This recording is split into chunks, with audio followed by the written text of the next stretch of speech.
Never Let Me Down. Mm. The dopest spoken word in all of hip hop. It's long on purpose Yeah. because the message needed to be said. I feel like you could have just came in, just said a couple bars, Yeah. made it quick and left, but it was like, nah, nah, Yeah. nah, nah. It was like, Yeah. touch of God, raise. Rains out.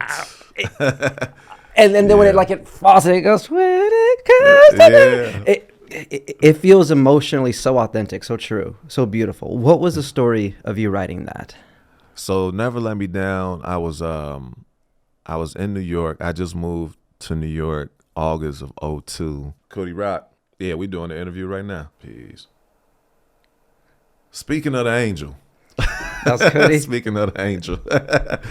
So So you were in New York. yeah, so I did Def Poetry first. I did Def Poetry in 2001, and when I did Def Poetry, Cootie and John Monopoly and my guy B. Cole and Kelly Roper, folks from Chicago, they just happened to be there when I did Def Poetry, and then they all sat front row, right? And which was very very welcomed and appreciated because I was nervous as hell to do Yeah.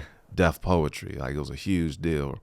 So from that night on, like, me and Cootie, we just man, just clicked. Like, we were already super cool in Chicago, but you know, when you're in the Chi, people come from different neighborhoods, different ages, different whatever. So I used to go to the comedy club to do poetry, but I was the young cat. Like, Cootie, like 5 years older than me. I was the young cat on the scene, but I got cool with him and Deion Cole and Leon Rogers and Corey Holcomb and D. Ray Davis and Lil Rel and Damon Williams and all these incredible comedians.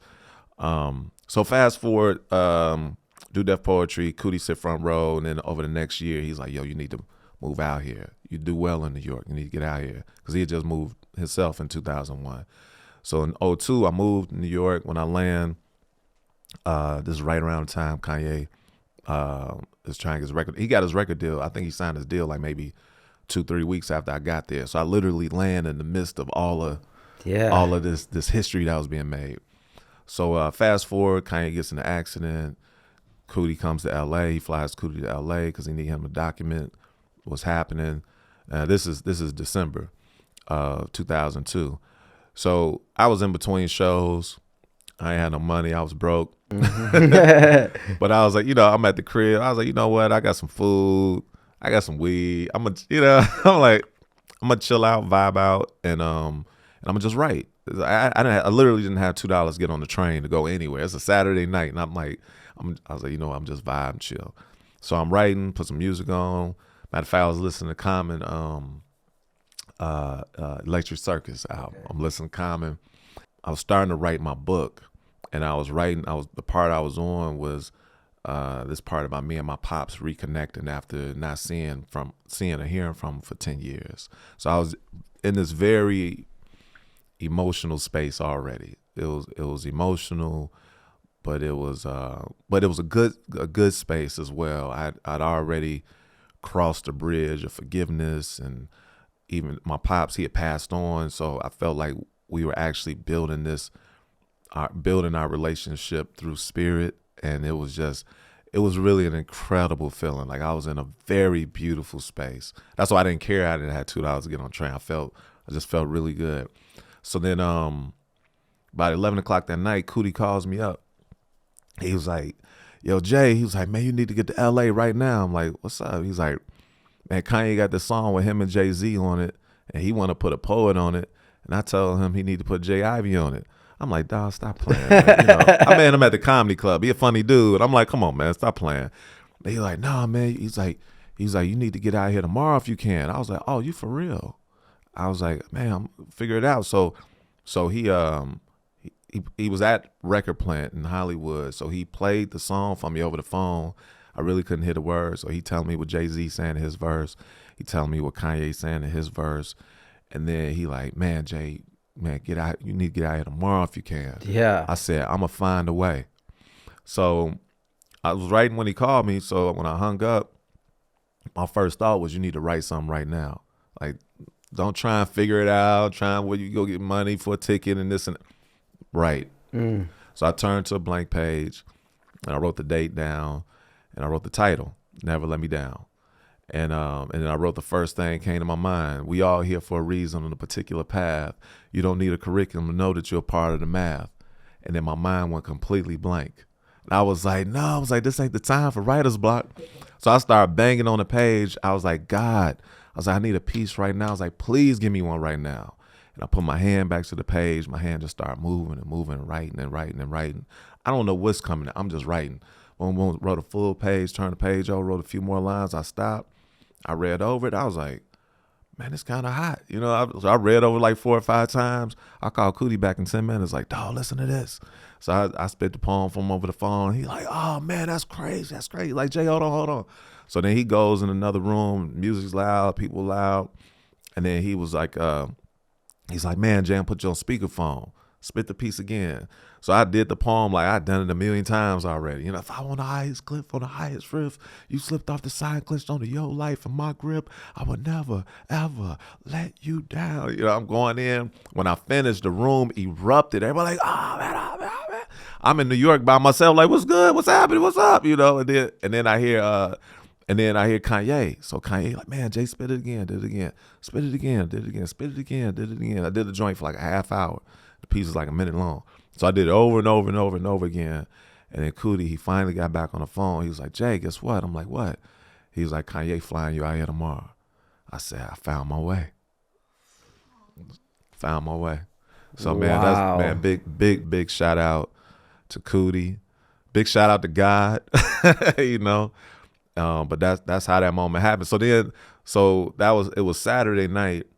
So actually had to wait till Monday because Def Jam wasn't open on Sunday. So I had to wait till Monday. So Def Jam, they open up. They called me first thing that morning. What's your government name? Okay, getting a flight for you. Car be at your place at this time. Bad. Call my mom. Like, Mom, I'm about to go to LA. Can you wire me some money so I ain't out here broke? So I go to LA, and actually when I was on the flight, I was going over the poem. So, 4 or 5 hour flight, I'm just going over it over and over again, just reading it. Midway through the flight, I actually had a different last line. It was something like, I guess I'm one of a kind in the full house. Cause I pull cars like, damn it, something like, Yeah. it was something like that, right? And I'm reading it. And Like trying to be slick almost. Like, yeah. But they loved it when I read it over the phone. And then so I'm reading it, I'm going over it, and then I guess I'm one of a kind, a full house. Cause whenever I open my heart, my soul, and my mouth, the touch of God rains out. Oh my God. On the flight, I'm like, oh my God. I was like, that's it. Sorry, Gambit. You wasn't that dope anyway. I mean, as a character, yes, but in this poem, you know what I mean? And so that came to mind. So then I get to LA. They all at the Improv because it's Monday night. D-Ray's, yeah. D-Ray host. So limo picked me up, got my name on the joint. I'm like, oh, okay, I'm doing it, So then limo take me to the Improv. D-Ray put me on the stage. So I ended up performing. I got this poem, Blind Date, that I performed on stage. That one dope. They loved it. So then we all pile in the limo. We go to record plant, and we there like 10 minutes. December, so I got a big coat and suitcase. We roll in, and then we there like 10 minutes. Kanye like, you ready?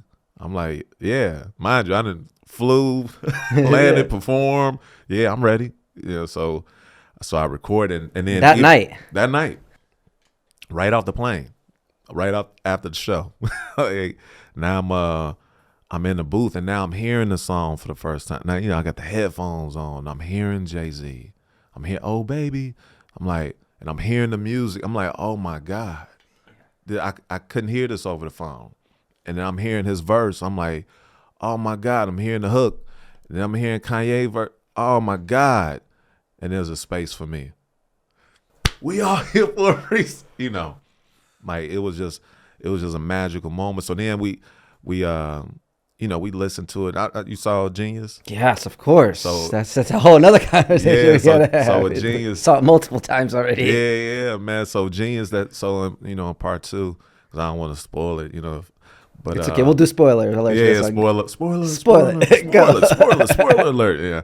So then, so the scene Never Let Me Down. Like we just kept, like listen to that over and over again. So people coming in, getting chills, tears, and you heard 3H like send the plaques. Like we just kept listening over and over and over again.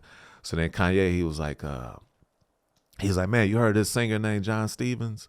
I was like, yeah, I've been hearing about him in New York. He's like, let me play your song. So he played this song, man, it's beautiful, soulful. I was like, this is crazy. Like, So then an hour later, John Stevens comes in the studio. And I'm surprised. I didn't know he was there. Oh, what's up, man? I was like, I'm Jay Ivy, a poet from Chicago. I heard your music. I was like, it sounded amazing. I was like, it sounded like that music from the old school. I was like, it sounded like that music my folks used to listen to back in the day. I was like, dog. I was like, you sound like one of the legends. I was like, you a legend. Matter of fact, that's what I'm going to call you from now on. I'm going to call you the legend. So I started calling him John the Legend. So then, but it's just me and him talking, right? So then a couple days later, we're still in the studio. We're in the lounge of the studio. Kanye, Tari Ture, my wife. Well, she was my girl at the time. Well, we had broke up. We good now, but but she was there because she sang on like she sang all throughout the album. Family Business, We Don't Care, Jesus Walks, Never Let Me Down. Some other joints, Spaceship. So then Cootie there, John Manop, in walks John Stevens. Everybody shouting him out. Somebody walk in the room, everybody shouts you out. So he walk in, everybody like, oh, John Stevens in the building, John Stevens in the house. What up, John Stevens? I was like, John Legend. Everybody looked at me, they looked back at me, it was like, oh, rah, rah. And then Kanye was the main one. You John Legend from now on, that's it. So that's how he got the name John Legend. Wow. Yeah.